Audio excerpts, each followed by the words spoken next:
The coolest station online. Yeah, that's us. 'Cause we play. This is 99% Invisible. I'm Roman Mars. A couple of years ago, we presented a story produced by Peregrine Andrews about how certain sounds, like the sounds of skis on a cross-country track or hoofbeats on a horse racing track, were faked on sports broadcasts.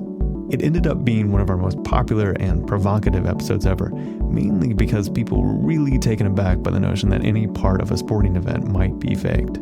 That episode was just a small excerpt of a much longer documentary called The Sound of Sport, and we got a number of requests from our audience over the years asking where they could hear the entire piece. And today, my friends, we are going to present it to you in its full glory. This is a fascinating, exquisitely produced, deep dive into the sound design of sports broadcasting, a subject that I'll bet most people have never even considered before. That's just one of the reasons why I love it.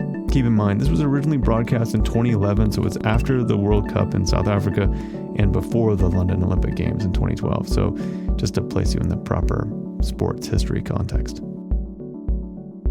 This is The Sound of Sport, produced by Peregrine Andrews for Falling Tree Productions and presented by Dennis Baxter.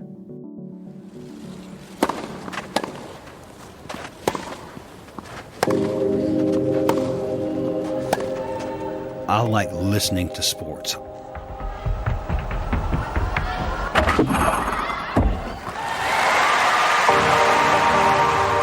I can close my eyes, I can hear every single one in my head.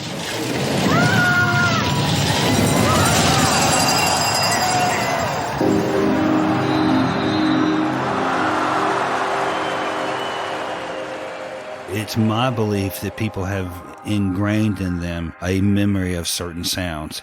And if that sound is not fulfilled, then the mind knows that there's something wrong. There is an expectation of what football sounds like, and it certainly wasn't. Vuvuzelas, the plastic horns whose noise has been driving people mad. Just that continuous hum, which actually drowned out all of the meaningful noises.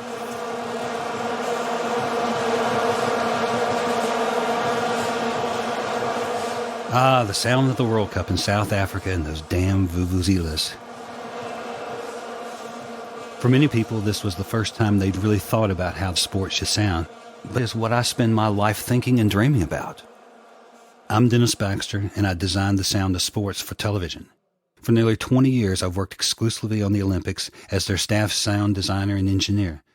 I decide how to capture each event sonically so that it brings as much drama and excitement into the home as possible. They get away first time. Powell has got a very good start. So did Dix alongside. I'm gearing up for London 2012, and it's going to be a big job. I'll be using a team of 350 sound mixers, about 600 sound technicians, and close to 4,000 microphones. That is superb.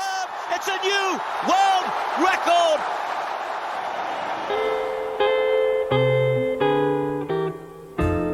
I was born in Atlanta, Georgia, in 1954, and essentially I think that I've been a sound person my entire life. When I was about 8 or 9 years old, my dad bought me a cassette recorder, and I was recording everything. I would go into the bathroom, my mom would be on the toilet, and I'd just pop in with a microphone and start recording her. My uncle had a restaurant, and I washed an awful lot of dishes, and when I was 14 years old, I had enough money to buy a reel-to-reel recorder. It was around $1,000 at the time. It was a staggering sum in 1968. This is the size of a big suitcase. Couldn't drive, so I used to hitchhike and carry that recorder to the churches and to the high schools and record just about anything that I could possibly record. I was a veteran, so I went to school on my GI Bill and studied economics. They taught me a lot about borrowing money. So at the end of my college degree, I had done my final papers on a recording studio and had convinced a bank to loan me the money. And before I knew it, I was several $100,000 in debt. That recording studio dream is a misguided dream that you're going to make your own music and live happily ever after. And then all of a sudden you're struggling to get people in the studio recording things that you don't want to record and frustrated with the situation.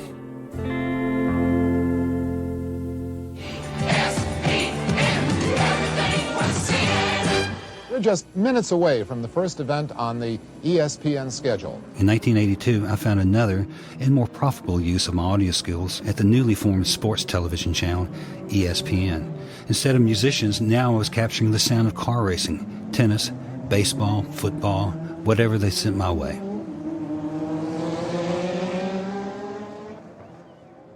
Your Majesty, I humbly ask you to declare the Olympic Games of 1948 open. That was the first Olympics to be televised by the BBC, though fewer than 100,000 homes had television at the time. Slikhouse third, Savona fifth, and the other Swede is just past Nankivell. And it's Eriksson's come through to the finish. Eriksson of Sweden won, Strand, Slikhouse. As you can hear, there isn't much more than commentary to be heard. Sixth Bergqvist, and seventh Nankivell.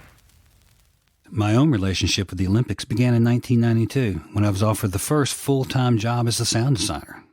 I went back and listened to every single sport, trying to understand why we were covering the sports the way that we were, what sounds were there, and what sounds were really missing and why. I came from music, I came from a recording studio, and I wanted to apply those techniques and standards to the live world. And one of the first things that we implemented into the Olympics was a lot more close miking. This is where you put a microphone as close as possible to the sound source. If you use this technique, you need a lot of microphone because each microphone can only capture a little piece of the whole picture.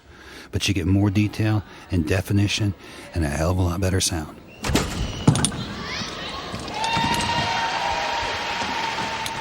The parallel bars and the uneven bars for the women's gymnastics, when you put the microphones that close to the athlete, you hear the flexing of the bar, you hear the breathing, you can even hear the rustling of the clothing.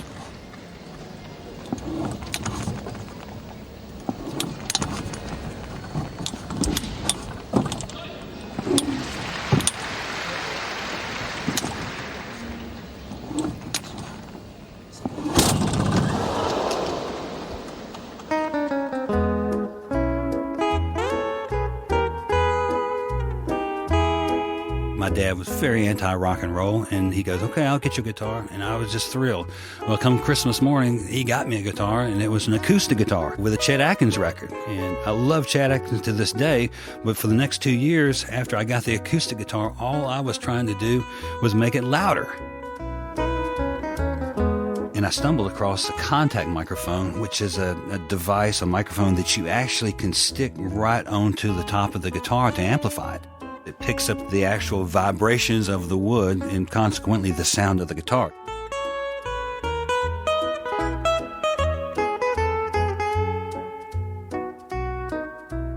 "30 years later, I'm looking at gymnastics. The balance beam is a synthetic resin type of material that athletes, they balance on, they do somersaults, they do all kinds of routines on top of it. And I'm hearing this balance beam. I say, that has a certain resonance in there that we cannot hear, that someone probably has never heard. Is that a new texture that we should put into the mix? And by the time we put the contact microphones on there, it gave a new level of depth because the contact microphone hears the vibration in the entire bar.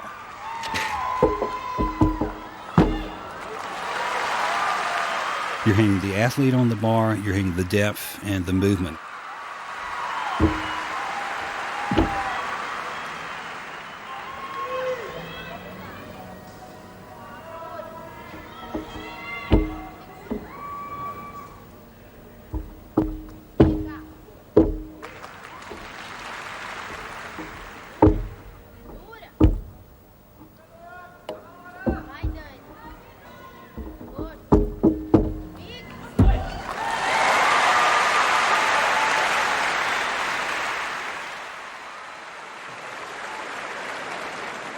First set, Roger Federer to serve.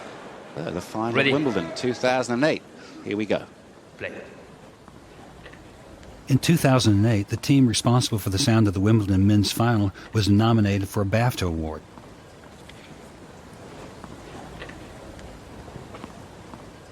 I love atmosphere.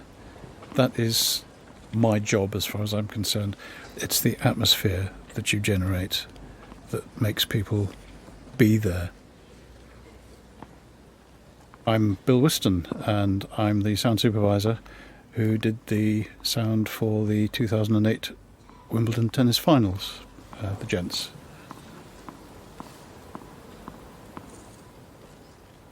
That's the sound of Wimbledon. That hush, the bouncing of the ball on the court, that atmosphere is the sort of thing that I am trying to bring into the home. That hush, when everybody is fully expectant of something brilliant to happen.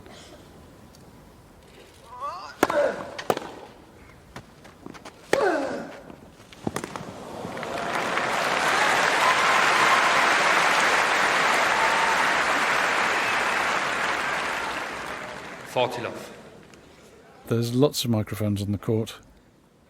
Basically, the court is covered by a very nice small stereo mic stuck on the back of the court, just above the centerline judge's head.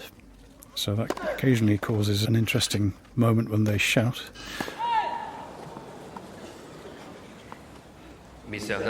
in the corner, the right baseline, ball was gone out. And there are other microphones dotted around the court, looking back at the crowd, above the crowd, to get a general atmosphere of the inside of the court. Rebuild the vault.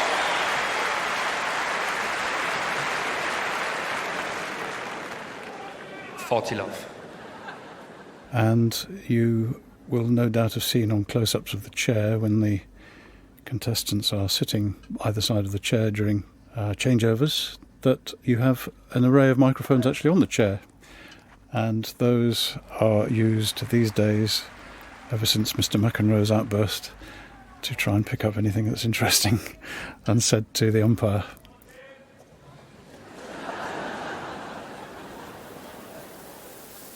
Crawford serves. Hines gets it back in the centre. Crawford drives into the net. That's bad.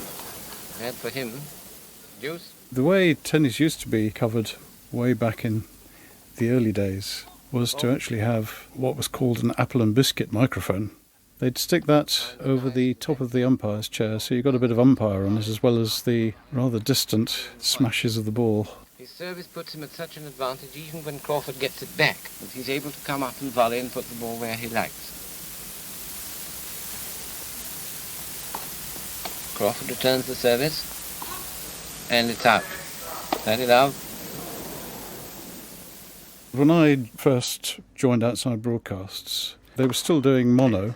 It was early 80s, and I was asked to do Court 2 in stereo to see if we could develop a technique for doing that, and came to, in the end, using quite a posh and expensive and not very weatherproof microphone, which is a beautiful stereo microphone, but really normally used for covering orchestras. And then that meant that your players were actually moving around left to right as they ran around the court.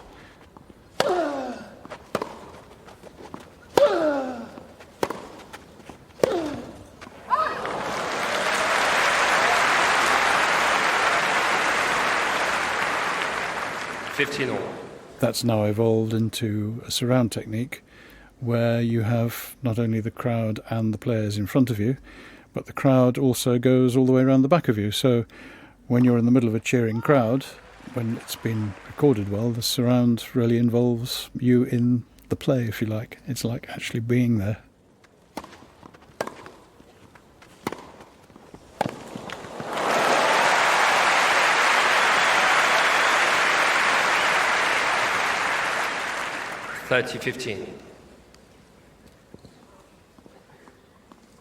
The dynamic range, the difference between the quietest noise and the loudest noise, doesn't half keep you on your toes. If you've got the court mix on a fader and you take that fader down in anticipation of it getting very loud on the court, and you do it ahead of time, you ruin the effect.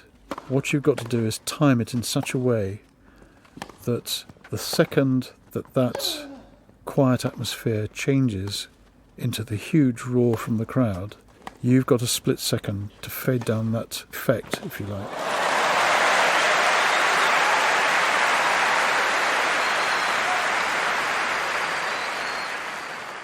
Over the years, I've managed to develop this sort of sixth sense in a way that I can guess pretty much now, 9 times out of 10, what the crowd's going to do.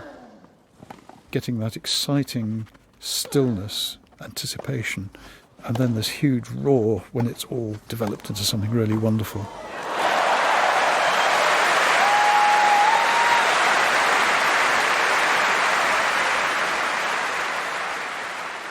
And of course, keeping the commentator on top of it.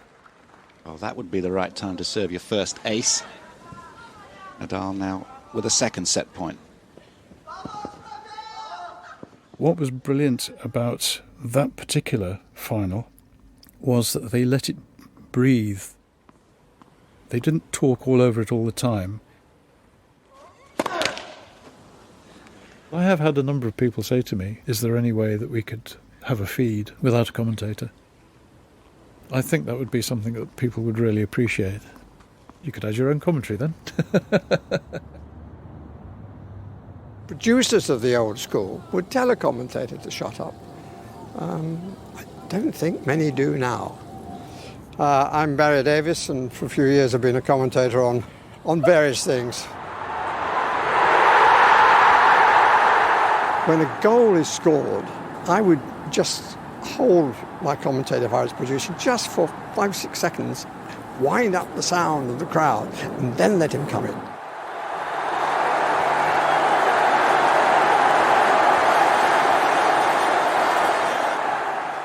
I used to try and make a thought in my mind that if you can't think of what to say nothing, which is actually the best policy. But invariably one forgets that from time to time. You get carried away with the emotion.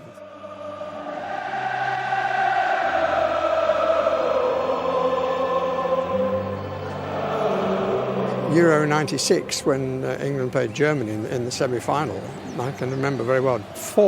I would have thought, something close to 10 minutes before the teams came out. So much good sound from around the stadium, just with a few odd observations from the commentator.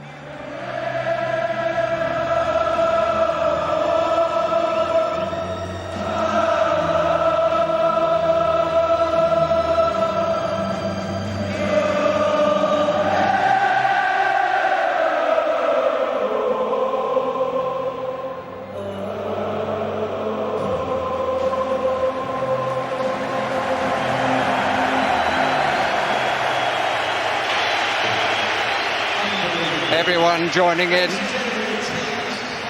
the famous, those who've come to support the opposition, and those only well known to their friends.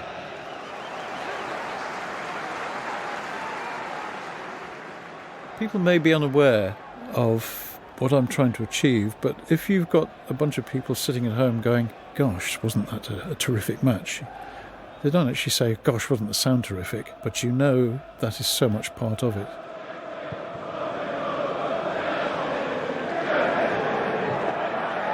In a football match, what we do nowadays is to have a stereo atmosphere mic and then 12 mics around the pitch, which you fade up and down as the ball moves up and down the pitch. In other words, chasing the ball around. So you can get the kicks and the scuffles and the shouting and all that sort of stuff. It's a difficult technique to get across to people who haven't done it before. It's anticipating where the ball's going to go.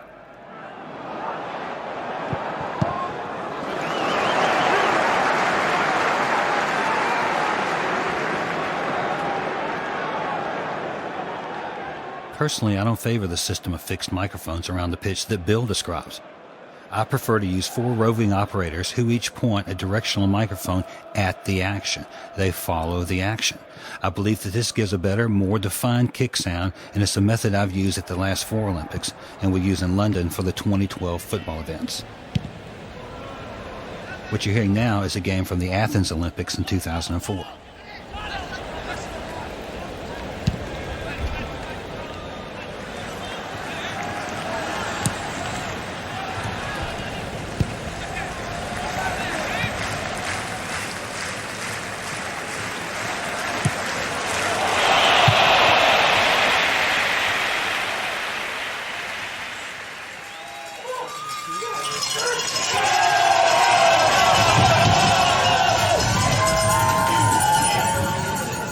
At every Olympic Games, I try to ratchet up the excitement and entertainment value.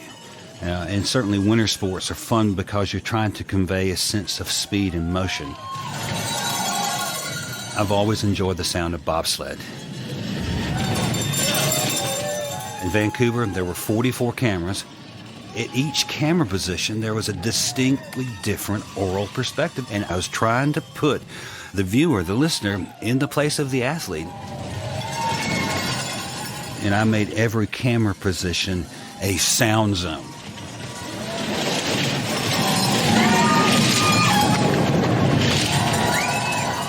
Some people may say that 284 microphones is a bit excessive, but you have to remember that every camera perspective, every visual perspective for the viewing audience has a different sound texture and a different sound color.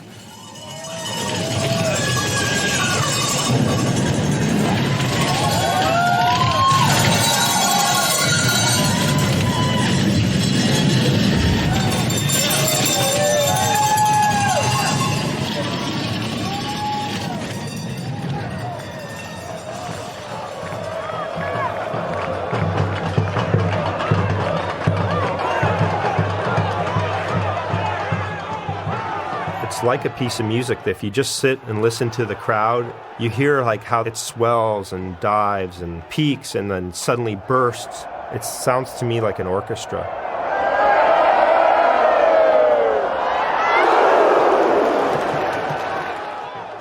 I'm Rob Noakes. I'm a sound effects recordist for movies in Hollywood. I get hired by the movie studios to record sound specifically for their movie. For example, if you have a specific sports movie, be it horse racing, hockey, figure skating, football, basketball, they bring me in to capture the essence of the crowds and the game itself. The sound of the basketballs, the sound of horses' hooves, horses breathing, players tackling each other, all that kind of good stuff. So they bring me in so that they can recreate the feeling of being really into that event when you see the movie. The game of their lives. It was the greatest team in any sport I have ever seen. The Game of Their Lives was a football movie about the 1950 U.S. men's national soccer team that was competing in the World Cup in Rio in Brazil. And they went on to beat England, which was shocking at the time because England was the best team on the planet and America was probably one of the worst teams. I was asked to go down and record football crowds for the movie. In North America, we don't have football crowds that are that exciting and rambunctious. I went to Brazil and I recorded football games. I went to Morumbi Stadium to record a game between Brazil and Bolivia, and the crowd was insane.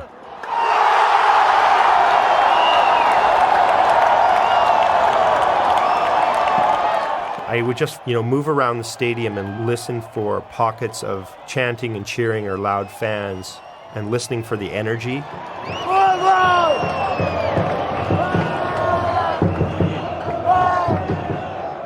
They are out of their minds, singing in huge 10-foot drums.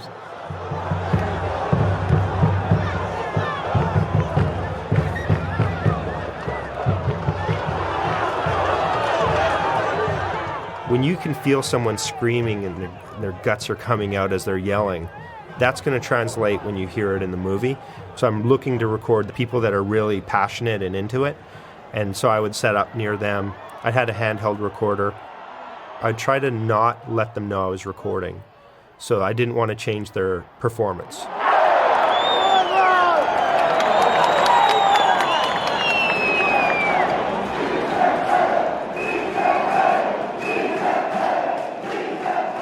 If you have people in a loop group, actors, they're not going to go that deep and scream like a fan in an audience will.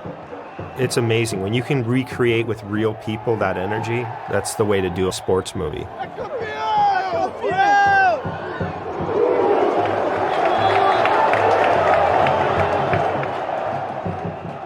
Sound puts you in the actual environment, and it really does create an emotional response. My name is Gordon Doherty. I am the studio audio director at Electronic Arts Canada, specifically the sports video game end of the company. So we make games like FIFA, hockey, soccer, American football, golf, pretty much the entire range of sports. We're taking a scientific approach to a very emotional process, which is, let's reanalyze how crowds work. Instead of this big wash of sound where everything's happening at once, there's that guy in the corner there whose face is painted purple, and he's got his team shirt on, and he's got a big drum, and he's trying to get his corner of the stadium all riled up. And maybe a wave starts around the stadium, or maybe it doesn't. So, our future push is let's get into actually modeling how crowds behave and how these different particles of sound actually interact to create a large crowd.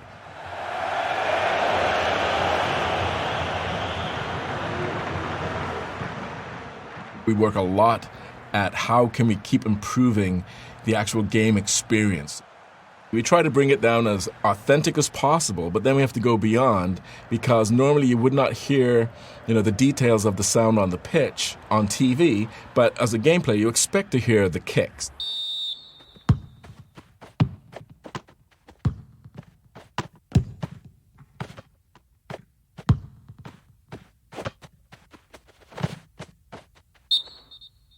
For this last South African World Cup, we hired people in South Africa to record the crowds. We have to build the game quite a few months in advance of the event. We actually had the crowds come back from South Africa, and I went down to one of the audio sound guys' rooms, and I kept hearing this beehives going on. What is this thing? This is driving me bonkers. Can we not turn that thing off or down? Because no, this is this vuvuzela thing. It's part of the thing that you have to have this or it's not authentic. So we actually put a mute button on, finally, to say that you can mute it or lower the volume of it. And then when the actual World Cup started in South Africa, people were saying, how come the TV channels can't just put a mute button like they do in the actual video game?